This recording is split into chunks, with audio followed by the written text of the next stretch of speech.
Hello again, folks. Welcome back, and thank you so much for subscribing. Now, some of you may remember the brutal stabbing of a 15-year-old school kid in Sheffield, in his own school, in front of pupils, by another pupil. And the victim's name was Harvey Wilgoose. Well, his killer, a Mohammed Umar Khan, has been sentenced yesterday to life in prison with a minimum term of 16 years. Right, and that's it. He'll be out after that. He'll get loads of help from the state, and he'll live his best life with his family, no doubt, as they do.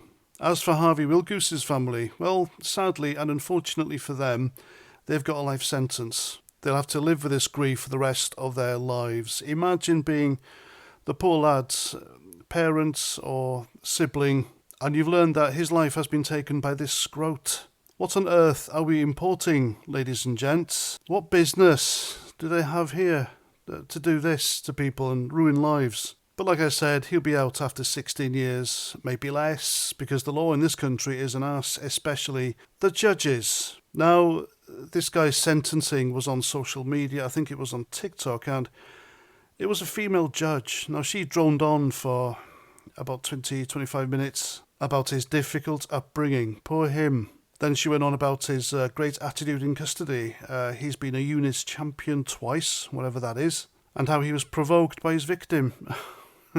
And even his apparent mature attitude to conflict. Well, a mature attitude to conflict in school would not be to stab a fellow pupil, no matter how bad you're being wound up or provoked. You see, we don't do things like that in our country. We don't go around murdering people who disagree with us. We don't treat our motorways like they're racing tracks. We don't go intimidating native Brits as we peacefully protest in Southampton, for example. This country used to be a civilised, decent place to live. It was safe. And now look at it. It's a hellhole. And it's a hellhole because of imports like this. This Mohammed Umar Khan should be spending the rest of his life in a dingy prison. He should be given no comfort whatsoever, a basic bed, blanket, and bread and water every day. As far as I'm concerned, that's a real life sentence. Or better still, you know what I'm talking about, and it was abolished back in the 60s.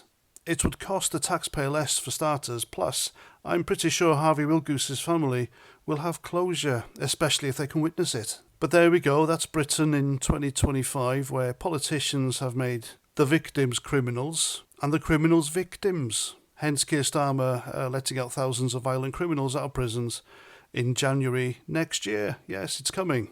There was no excuse to stab Harvey Wilgoose and take his life. None whatsoever. If that import can't control himself and do as we do here in Britain, then they should go somewhere where this behaviour is acceptable, in my opinion. What do you reckon? I'm Paz49. Thanks for watching as ever, and I'll see you guys at the next video. Roger Trout.